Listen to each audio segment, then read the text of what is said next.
예, 안녕하세요. 예, 한국문화유산 미학산책.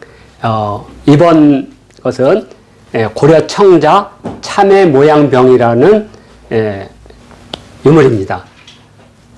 이 크기가 이렇게 크진 않아요. 그래서 이제 3층 국립중앙박물관 3층 고려 청자실에 가면 만날 수 있는 유물인데요.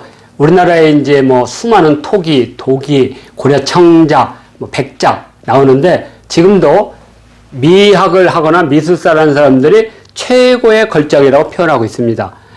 왜냐면 이 도자기 그릇이 뭐 화려하고 뭐 크고 이게 중요한 게 아닙니다. 이 도공이 이 그릇을 만들었을 때 이 그릇 속에는 그 사람이 갖고 있던 이제까지의 모든 기술과 경험이 집약되어 있습니다. 이 정도 수준이 됐기 때문에 한 시대 왕릉에 들어가 있는 거죠. 우리가 현실 속에는 청자를 많이 만날 수 있는 것 같지만 사실은 현재 우리 눈에 들어있는 청자들은 대부분 무덤 속에서 도굴된 것들입니다. 그렇지 않고는 보존이 힘들어요. 한 생후세 500년 동안 한 가족에도 풍파가 수없이 많은데 이게 보존이 되겠어요? 그래서 이것은 무덤에서 나왔기 때문에 완벽한 형태를 가지고 있습니다. 자, 이렇게 저를 간단하게 소개를 하면 이렇게 되어 있고요. 자, 이것은 고려 인종릉에서 출토된 유물 전체입니다. 자, 이것은 좀 이따 다시 설명을 드리고요. 참외 모양 병을 보러 가려면 국립박물관 3층 조각공예관에 가면 볼 수가 있습니다. 바로 고려 청자실에서 볼 수가 있고요.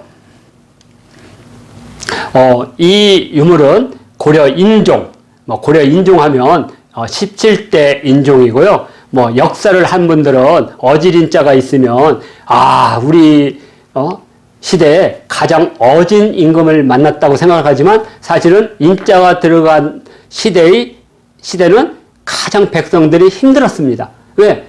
대부분 무능했어요. 그러니까 착하다고 하는 것, 어지다는 것은 신하의 관점이야. 그러니까 신하의 관점에서는 비리비리하거나, 그렇죠? 의지가 박약한 왕들은 나중에 인종이야. 명종, 인종. 밝을 명자. 근데 백성의 입장에서는 전혀 어질지도 않고 받지도 않아요. 왜? 한 마리의 호랑이가 있는 것보다요, 10마리 늑대가 있는 사회가 훨씬 더 괴롭습니다. 그래서 인종은 그런 사람이에요. 그러면 인종은 도대체 어떤 사람이냐? 바로 이자겸. 이자겸의 외손자죠. 바로 이모가 엄마고 이모가 또 아버지의 부인이고 형의 부인이고 하여튼 이자겸이가 이제 자기 외손자이자 사위 인종을 억압하고 나중에는 왕까지 되려고 했죠. 이자겸은 아닙니다. 그러니까 이때가 문벌 귀족의 사회예요. 문벌 귀족의 사회. 그래서 우리는 이걸 뭐라 하냐면 한 산에 수없이 많은 늑대들이 드글드글한 사회. 예. 그들의 입장에서는 어질이 인종이지만 백성의 입장에서는 정말 괴로웠던 시대. 역사를 그렇게 보지 않으면요. 세상을 전부 다 투명하고 아름답게 보여요. 그러니까 사대부가 있으면 우리나라는 선비문화라고 하잖아요. 근데 선비문화를 냉혹하게 보세요. 그게 집에 70명의 노비를 거느리고 있는 어진 사대부. 뭐 이렇게 역사를 냉혹하게 봐야 됩니다. 바로 이때는 고려사에서 가장 전성기입니다. 그러면서도 문벌 귀족이 있었고 또 하나는 바로 개경파와 서경파가 치열하게 권력 다툼을 하던 시대입니다. 바로 이때 그 유명한 묘청의 서경천도운동이 바로 이때 일어난 때입니다. 그래서 이러한 혼란이 어떻게 됐어요? 혼란이 극복이 안 되죠? 왜? 혼란을 극복하려면 새로운 개혁이 들어와야 되는데 바로 뭐가 들어와요? 무신의 정변이 일어나죠. 그 위에 뭐가 들어옵니까? 몽골의 난이 일어나죠. 이제 백성들에는 이제 200년에 걸친 괴로운 시대가 도착합니다. 그래서 바로 그 인종이 죽고 나서 바로 이제 의종이 등장하고 의종시대 때 바로 무신정변이 일어납니다. 그때 이제 우리가 인종시대를 기억할 수 있는 게 바로 그 유명한 정지상의 송인이라는 시죠. 아유, 워낙 유명하니까.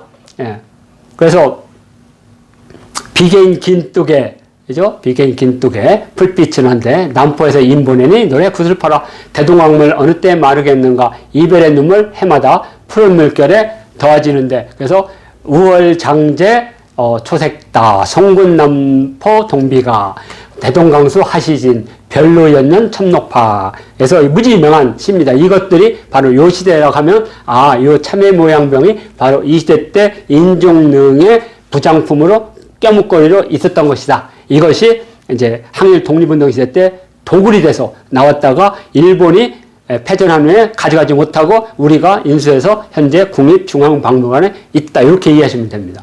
자, 요게 이제 인종릉에서 출토된, 예전에 국립중앙박물관 고려 도자기 전에서 이렇게 인종릉에 출토된 것들이 일관해서 보여줬는데, 그 중에 바로 여기 보이죠? 참외 모양병. 네, 이렇게. 네, 그 다음에, 지금은 이제 도자기를 이름 짓는 법이 조금 바뀌었지만, 그래도 아직까지 기본적으로 할 때는 이렇게 시대, 그러니까 조선이든 신라든 고려든. 그래서 고려, 그 다음에 이게 백자인지 청자인지, 그러면 고려 청자가 되겠죠? 조선 백자. 그 다음에 기법들이 있습니다. 뭐, 인화문 기법이냐, 철학 기법이냐, 상감 기법이냐, 그러면 고려 청자, 상감, 이렇게 되겠죠? 고려 청자, 삼감. 그리고 여기에 학이 있으면 학문이, 학문. 그리고 구름과 학이 있으면 운학. 모란가 있으면 모란, 운학문. 이죠? 그러니까 고려 청자, 상감, 모란, 운학. 그 다음에 이제 형태, 병. 근데 형이 술을 마시면 주병, 차 마시면 차병, 물이면 수병, 꽃이면 화병인데 용도를 모를 때는 그냥 병. 그래서 참외 모양 병은 그냥 병. 용도를 정확하게 술병인지, 이게 기름병인지. 그래서 고려 청자, 상감, 모란, 운학문, 귀면장식, 대호 뭐 이런 식으로 길었는데 요즘에는 그냥 짧게 줄여서 고려 청자, 참외 모양 병 이렇게 부르시면 되겠습니다. 자. 또 하나는 이것도 명확하게 알고 지내야 됩니다.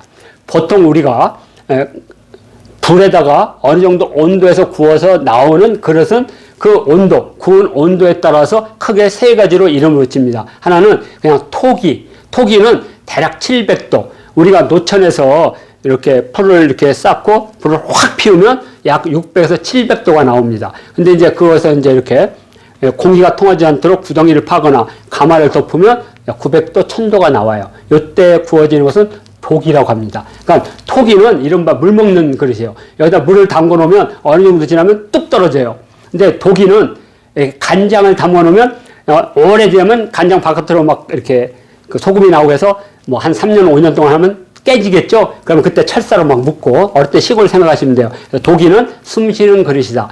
그리고 나서 자연 상태나 하나의 가마에서는 1100도까지 오르기 힘들어요. 그러니까 900도까지는 장작을 이렇게 넣으면 900도까지 오릅니다. 근데 거기서 10도, 20도, 50도 오를 때마다 이때까지 썼던 장작의 2배, 3배, 4배, 5배, 10배가 들어가요. 그러니까 1200도까지 하려면 처음에 1900도까지 올렸던 장작이 한 100배가 들어가요.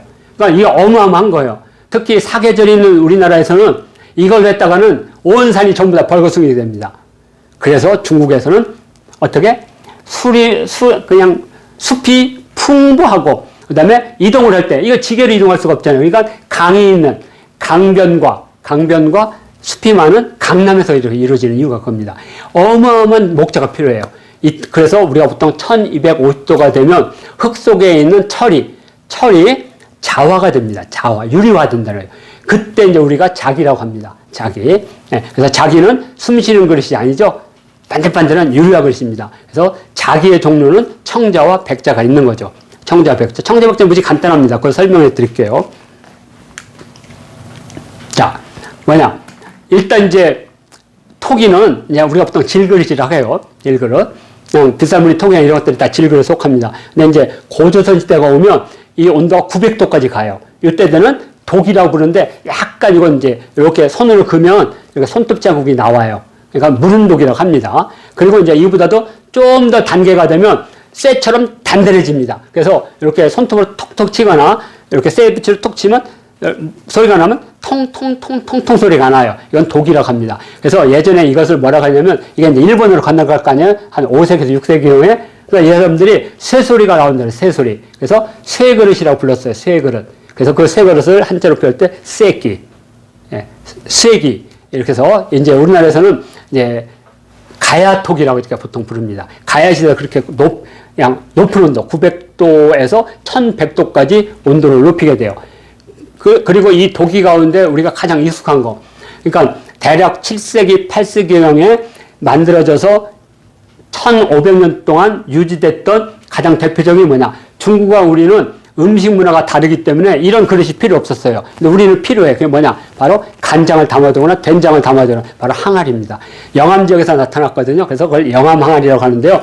그냥 간단합니다. 이렇게 해서 이렇게 생긴 거.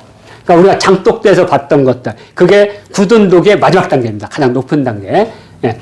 그리고 이제 드디어 이제 중국 남쪽에서 바로 종묘 제사에 쓸 그릇이 필요했던 거예요. 근데 청동기는 오래되면 녹슬고 이게 관리가 힘들어요. 근데 청동기는 원래 많은 우리 어린아이들이 청동기가 푸르게 나온다고 생각하는 것 같아요. 구리는 원래 색깔이 누래요. 노래, 황금처럼. 근데 이제 공기를 만나면서 푸르게 되는 거거든요. 근데 녹이 들고 그러면 이게 안 좋아요. 그래서 중국인들은 하늘의 천자가 내려서 이 땅을 다스린다는 생각 때문에 푸른 그릇을 만들고 싶어 했는데 안 됐어요. 그런데 어느 날 경덕진에서 이 그릇을 만들다 보니까 가마가 많이 지잖아요. 근데 철분이 섞인 그릇을 넣었을 때, 테토를 넣었을 때 우연하게 푸릇푸릇한 것이 나오게 돼요. 그래서 이걸 기반으로 해서 연구를 끝해서 바로 청자가 탄생하게 되는데 우리나라에서 가장 이른 청자는 무령왕릉 출토. 근데 무령왕릉 출토가 약간 노랗거든요. 노래요. 근데 그래서 사람들이 이거 청자라고 생각하지 않는데 사실은 청자예요. 왜냐면 온도를 조금 더 해서 초벌구가 되면 색깔이 노래져. 이거 황변이라고 하거든요. 황변에서 이제 드디어 1250도가 되면 그 안에 있던 철분이 O3가 이제 완전하게 없어지면서 이제 청화가 되는 거죠. 녹변이라고 합니다. 황변은 녹변. 그러니까 황변과 녹변은 다 그냥 청자예요.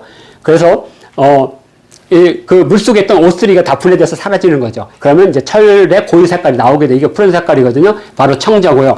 그 다음에 이제 좀 더 발전하면 그 테토에 있는 모든 철분을 다 빼요. 또 빼서 완벽하게 철분이 없는 테토로 구하게 되면 이렇게 백자가 나오게 됩니다. 자, 근데 백자의 문제는 뭐냐면 모든 안료가 다 타버리는 거죠. 녹아서 없어지는 거죠.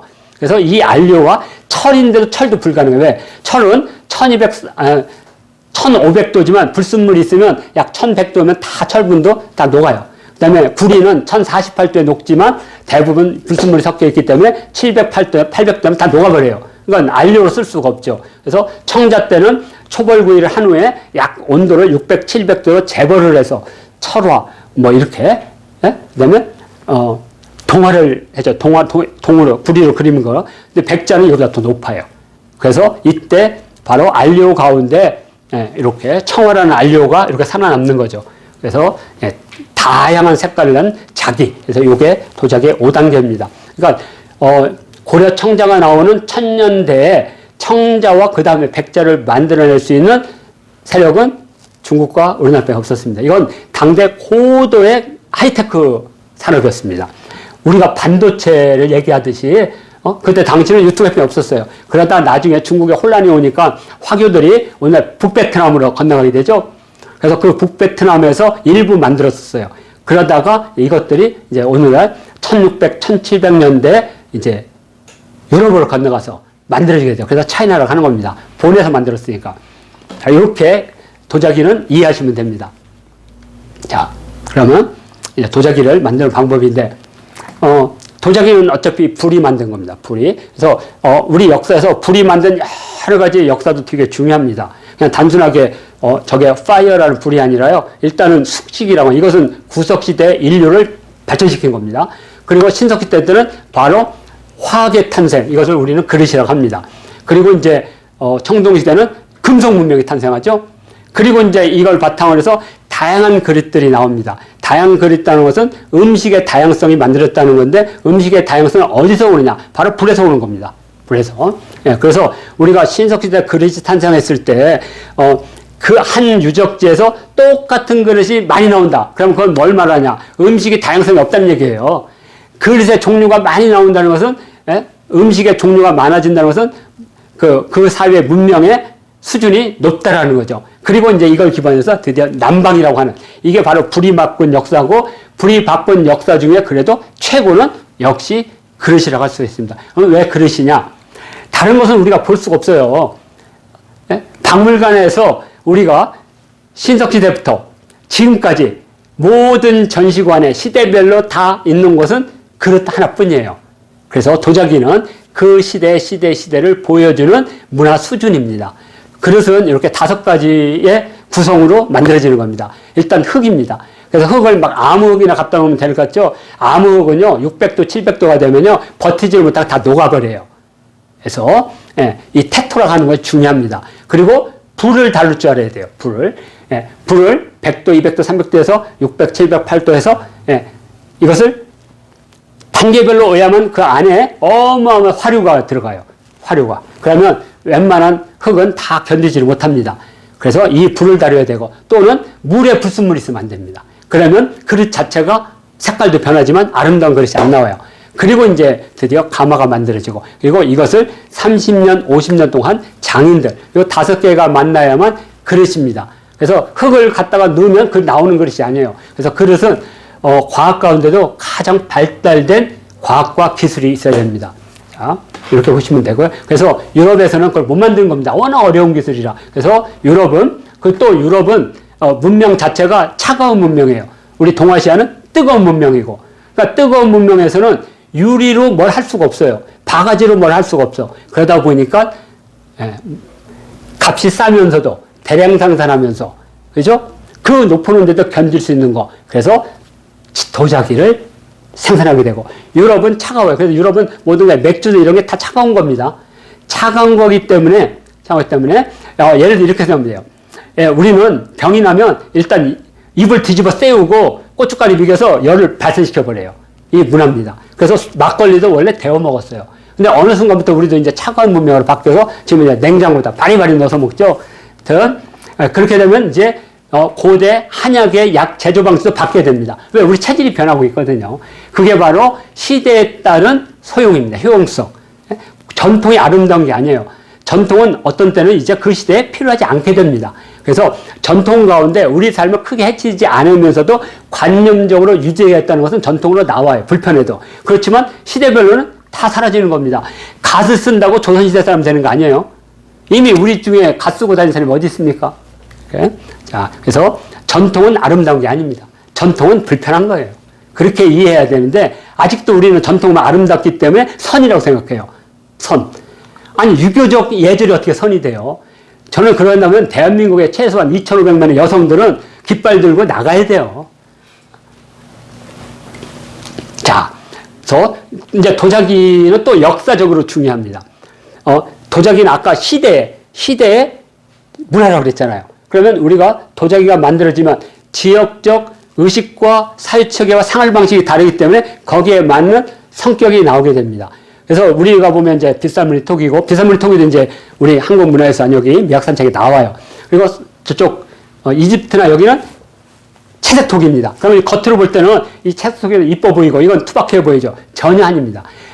똑같아. 둘이 빵 부딪히면 저쪽 게 깨져요. 근데 우리는 왜 자꾸만 깨진 거 봤냐? 하도 오래돼서 깨진 거예요. 당대로서는 그냥 팡 부딪히면 채색톡이 더 쉽게 깨져요. 왜? 여기는 모래가 석영이나 장석이 들어가 있어요. 여기는 우리나라 태토 성질 사장. 그리고 저기는 황토예요. 황토로 구운 것과 약간의 접착성이 있는 유리질이 있는 석영이나 장석이 녹여서 있는 거 어떻게 더 세요? 장석이 있는 게 더 셉니다. 확 셉니다. 그리고 옛날 사람들은 이걸 알기 때문에 또 장석이나 석영을 가려서 넣기 힘들면 어떻게 하냐? 조개예요. 석회석이 있는 조개를 하거나 생선뼈 이걸 집어넣는 거죠. 그러면 탄탄해지는 겁니다. 그래서 여기에는 그래서 여기는 민들민들하지 못하기 때문에 나중에 이거 하겠지만 이것을 뭐라 하냐면 수분 팽창계수라고 그래요. 일정한 온도가 있을 때 흙 속에 있던 수분이 팽창해서 나갈 때 이걸 견디지 못하면 다 깨지는 겁니다. 그때 그래서 빗금을 긋는 거거든요. 이 부분은 나중에 하기로 하고요. 또 하나는 이제 조선시대, 고조선시대 보면 고조선시대를 특징 짓는 이런 그릇들이 나옵니다. 아가리가 이렇게 벌려져 있죠. 아가리가. 이건 우리 동아시아 중에서도 만주와 한반도에서 나타나는 특징입니다. 아가리가 이렇게 벌려져 있고요. 이렇게 몸통이 둥글둥글하면서 손잡이가 있는 형태. 이것을 우리는 미송령 톡이라고 하는데요. 요 개성성은 어디 나오냐? 바로 요건 이제 부여의 시명에 나오는 거고요. 요건 부여 거, 요건 신라 거. 똑같잖아요. 그러니까 신석시대부터 이런 형태의 그릇들이 나옵니다. 요게 그림으로는 작을 것 같은데요. 이게 얼마냐면 약 90cm에다가 아가리가 70cm입니다. 그래서 이만합니다. 공주마마 두 분이 들어가서 목욕해도 돼요. 이렇게 되게 큰 겁니다. 이런 것들을 만드는데 바로 요 지금 신석시대 때 만들어졌던 이 그릇들이 개성돼서 나오는 겁니다. 쭉 이렇게. 그리고 또 하나는 미감입니다. 이게 이제 대표적인 영암 항아리입니다. 이 형태. 바로 이제 간장이 드디어 보관한다는. 예전에 작았는데 이제는 1년을 담고 2년을 담궈도 깨지지 않을 정도로 단단하게 만들어. 이게 이제 굳은 도기가 되겠습니다. 영암 항아리를. 영암 항아리. 이 항아리의 전통들이 지금 우리나라 장독대에 나와 있는 항아리입니다. 그리고 한국형 장독은 전 세계에서 유일한 야외 냉장고입니다. 이거 배워야 돼. 그러니까 이름을 지을 때 아이들한테 뭐 장독대 전 세계에 없어요. 우리만 있는 우리만. 그래서 이것을 저희는 야외 냉장고를 하래요. 야외 냉장고. 왜냐면 거기다 장 넣고 김장 넣고 그래서 김장은 어디로 가요? 땅 밑으로.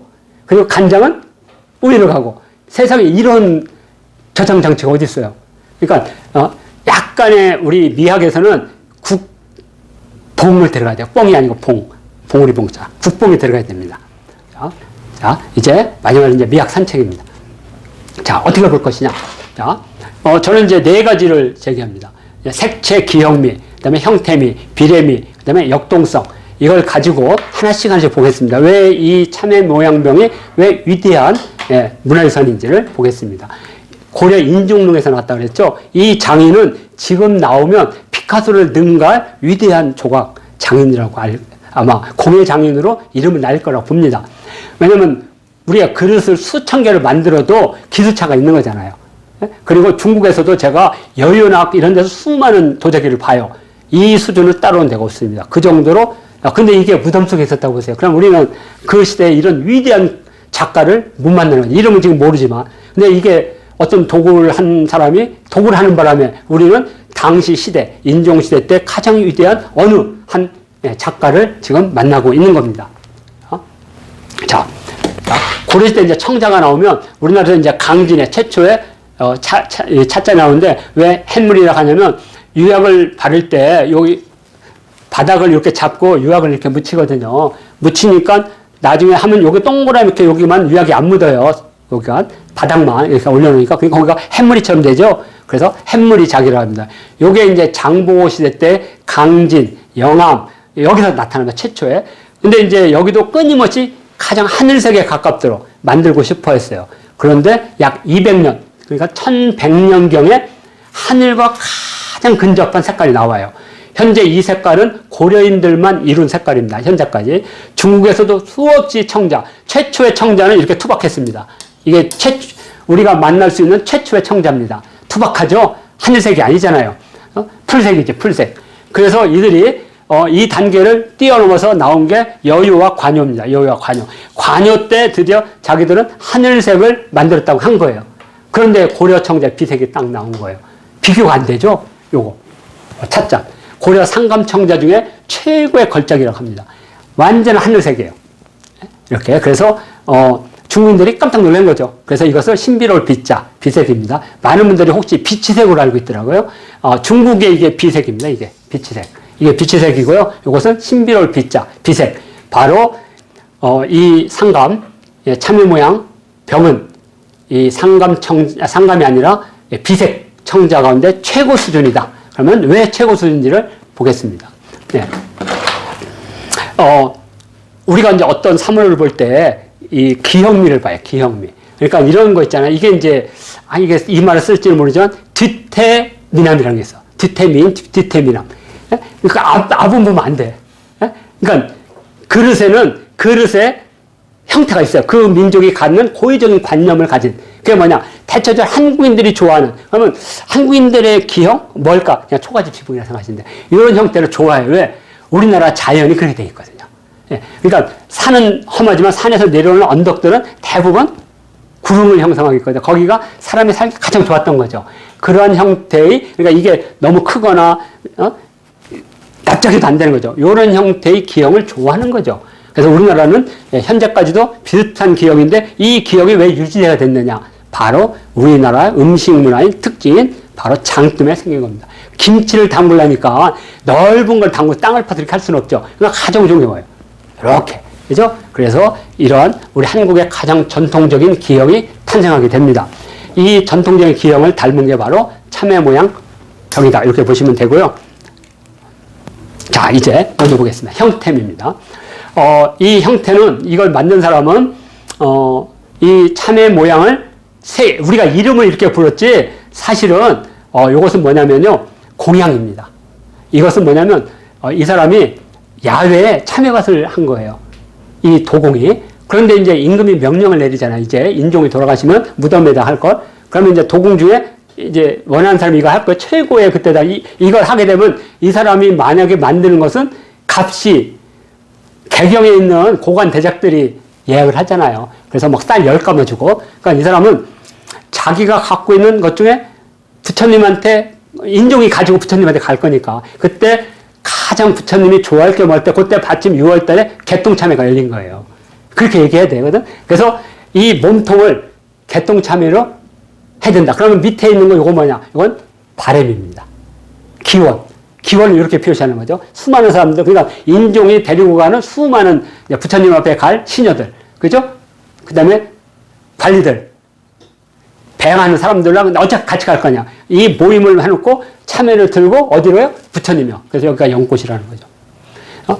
이렇게. 그것을 아마 상상화했어야 할 거라고 그냥 추리하는 거예요. 이건 정답이 없는 거니까. 그래서 밑에는 이렇게 치마처럼 해서 사선으로 그었고, 이쪽은 참외로 선을 그었고, 이쪽에는 목줄기가 있고, 이렇게 해서. 그러면 이걸 왜 목줄기를 했겠어요?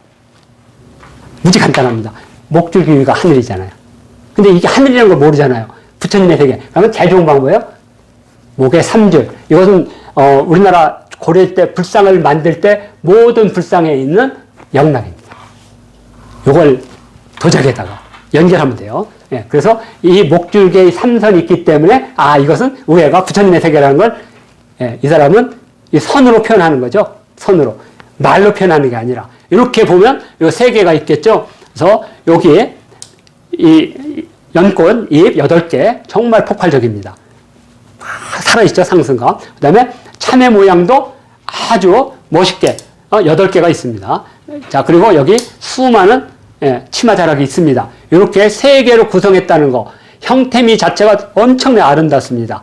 그리고 이 그릇이 그냥 이렇게 하나의 통으로 그렸다면 살아있지 않은데 가운데 몸이 정말 살아있어요. 참외를 표현했죠.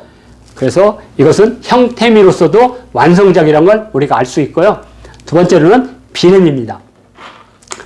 자, 우리가 비례를 할 때는 탑하고 달라요. 탑은 이제 현장 속에 있어야 되니까 아래쪽이 넓어야 돼요. 그래서 위쪽으로 좁아지죠. 이렇게. 그런데 그릇은 그렇게 만들면 형태미가 안 나오잖아요. 근데 형태미가 나오면서도 우리가 그릇을 안정적으로 제일 좋은 방법은 받침대를 크게 하면 돼요. 받침대를. 그러면 받침대를 크게 하면 뭐 어떤 문제가 생기느냐. 어떤 미남이 딱 왔는데 눈도 제대로 돼 있고 코도 제대로인데 입이 하늘 호수처럼 넓어요. 이렇게. 그럼 그 사람 얼굴 못생겼다고 하죠. 아니면 귀때기가 크든가. 안 되죠. 적당하게 눈, 코, 입들이 있어야 돼요. 이것을 우리는 뭐라 하냐면 미학에서는 균재미라고 그래요. 균재미. 우리가 미남, 미녀는 균재미가 있어야 돼요.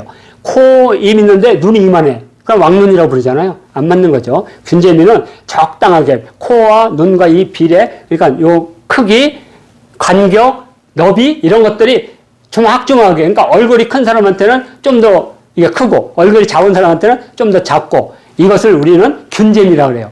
자, 그러니까 그릇에 균재미가 있으려면 이 3개를 어떻게 하든지 집어넣어야 돼. 근데 가운데를 작게 하면 안 되고 또 하늘 쪽을 너무 작게 하면 이게 부처님의 세계로 가는 그 거룩한 것이 또 표현이 안 되고 그러면 거룩한 부처님을 표현하면 목줄기를 길게 하는 게 성공. 근데 몸통이 이렇게 돼 있어요. 그러면 이 몸통의 이 밑에를 받침대를 이만하게 하면 이게 또 안 어울려요. 그죠? 그러니까 왜냐면 몸이 이렇게 다 이쁜데 딱 일어났는데 다리가 요만해. 이게 안 되잖아요. 그래서 우리가 디테민이라고 하잖아요. 길이가 다리가 쭉 하고 그러면 요즘 애들이 다 이렇게 다리가 길으니까 다 이뻐 보이더라고요. 그래서 제발 돌아서지 마. 이렇게 뒷다리 갈 때 이건 농담인데 자 이것처럼 이 사람은 이게 제일 고민스러웠을 거예요. 이것을 통해서 내가 부처님한테 바라고 그러니까 인종이 부처님의 드리고 싶은 모든 포만감을 다 표현했는데, 이 받침대를 크게 하면 안 돼. 그럼 방법이 뭐냐? 바로 착시를 만드는 거야, 착시. 그 착시가 어떤 거냐면, 이렇게 되면 착시가 안 일어나죠. 네, 이렇게 하면 어떻게 되세요? 착시가 일어나죠? 그래서, 여기과 여기가 평행해요. 너비의 수직이 똑같습니다. 똑같아요. 왜? 목줄기라고 요 파도를 이렇게, 이걸 동그랗게 하면 이게 불안하거든요. 그래서 파도를 이렇게 만들어요. 그러면 이게 펼쳐지는 느낌을 가져요. 그러면서 요 끝과 끝이, 여기 끝과 끝이 만나요. 만나죠? 그러면 여기도 끝과 끝이 만나요. 자, 그럼 어떻게 되냐? 여기를 길게 하는 방법, 사선을 해놔요. 그럼 사선하면 어떻게 돼요? 이렇게 돼요. 우리 시각으로는. 그래서 사실은 여기지만 실제로 이렇게 보여요. 이런 형태가 이제 금동 대학로 할 때 설명해 드리겠습니다. 그래서 요 착시, 균형 및 받침의 사선을 그음으로써, 사선을 그으면서, 요게 넓고 옆으로 퍼졌어. 요건 길죠. 옆으로 퍼졌죠. 요것을, 불안하게 보이지 않는 안정감을 만드는 방법으로 이 사람은, 누군지 모르는 이 작가는 위대한 사선이라는 걸 만들어내게 됩니다. 그러면 이 사선을, 똑같은 선을 그으면 이것도 역동성이 없어요. 그래서 하늘에 있는 선과 몸통에 있는 선과 바닥에 있는 선을 다르게 또 표현합니다. 위대한 창의력입니다. 어떻게 하냐? 이렇게 했습니다. 자, 여기, 목은 이렇게 3선을 걷습니다. 3선. 그죠? 3선으로 이렇게 해서 종선을 걷습니다. 자, 그런데 여기는 선을 안 걷어요. 그런데 선이에요. 어떻게 하냐? 여기는 둔덕 같은 참회를 함으로써 없는 선을 선처럼 보이게 했어요. 참 대단한 방식이거든요. 음정 형성. 그래서 호선이라고 합니다. 활호자를 쓰거든요. 또는 여호자, 호선. 자, 그래서 호선. 그리고 여기는 종선. 자, 그러면 여기 또 선이 없어요. 그런데 어떻게? 떡잎처럼 우리가 절편 있죠? 절편을 탁 해서 사선으로 이렇게 해서, 왜냐면 우리가 이렇게 바닥을 이렇게 해가지고 이렇게 해서 선을 그으면 이게 안 생겨. 그래서 어떻게 하냐? 절편을 이렇게. 이것을 우리는 여자의 치마, 백절군 문이라고 그래요. 100개를 접은 치마다. 그래서 바로 떡으로, 절편으로 이렇게 붙여서 선 아닌 선을 만든다. 난 이게 대단한 것 같아요. 그러니까 이건 절편으로 선 아닌 선을 만들고, 이것은 선이 없는데 참외 모양의 선을 만들고, 여기는 종선을 만들면서 목의 삼선과 몸체의 종선과 바닥의 사선이 각각 다른 선을 둠으로써 역동성과 다양성을 줬다는 거지. 참 대단한 저는 발상이라고 봅니다. 저는 박물관의 학예관들이 그때 이걸 할 때, 이걸 달라고 하더라고요. 그래서 다 드렸어요. 그랬더니 언제 와서 한번 해달라고 하더라고요. 그래가지고 해줬는데 설명을 잘 못해. 왜? 미학이라는 게 오랫동안 공부를 해야 되거든요. 그래서 어떤 분은 제가 볼 때 정말 마음에 들 정도로 잘했는데, 나이가 들어서 은퇴하셔서 그분이. 저는 앞으로 박물관에 이거 하시는 분들이 이러한 좀 다양성 있는 시각을 좀 가졌으면 좋겠다. 이렇게 생각하고요. 자, 다음입니다. 자, 그래서 선이 다르다는 거죠. 여기 목에 있는 선은 음각선이잖아요. 음각을 했어요. 그리고 굴곡선입니다. 이렇게 굴곡 줬고, 이 밑에는 사선, 양각입니다. 사선, 양각을 했어요. 그러니까 선의 형태와 모양과 방식이 다 다르다는 거죠. 그래서 이것을 우리는 참외 모양병이 갖고 있는 최고의 미학이다. 이것을 작아요. 그래서 우리가 이제 박물관에 가면 어디에 눈여겨보냐면, 독립된 전시대에 있는 것들을 일단 눈여겨보고, 그 다음에 같은 유리벽 속에 좀 이렇게 돋보이게 놓은 것은 다 큐레이터들이 의미있게 놓은 겁니다. 근데 박물관은 이건 모든 걸 설명문을 쓸 수가 없어요. 그러면 설명문이 주가 돼요. 상상을 못 해요. 그렇기 때문에 설명은 짧게 핵심만 설명하고 나머지는 관람자가 상상해야 돼요. 대화를 할 줄 알아야 됩니다. 근데 대화를 하려면 알아야지 대화죠. 우리도 맞선하면 제일 먼저 뭘 물어봐요? 가족관계 물어보는 거잖아요. 학교는 어디 나갔고, 취미는 뭐고, 무슨 색깔 좋아하냐? 이래야지 그 다음 단계가 이루어지는 거죠. 영화 좋아하는 사람한테 야구장 데려가면 되겠어요? 저런 최소한의 미학적 지식을 쌓으면 이런 것들이 보이기 시작합니다. 자, 그리고 이제 이게 마지막 같아요. 이게 뭐냐면, 이 참외 모양병의 특징은 또 뭐냐면 이형이라는 거죠. 위에 모습 다르고 가운데 모습 다르고 밑에 모습이 다 다른 모습입니다. 그걸 이형이라고 그래요. 이형. 근데 이형 무늬가 동의성을 가져요. 그게 뭐냐? 선이라는 동의성을 가져요. 선이라는 동의성. 그러니까 선으로 모든 걸 표현했어요. 그게 뭐냐면, 자, 이게 이제 마지막인데, 이건 밑에 있는 것은 바램이에요. 이건 이제 인종일 수도 있고, 인종과 가치관 시종하거나 이런 사람들이 부처님한테 바라는 거죠. 바라는 거. 그럼 요건 뭐냐?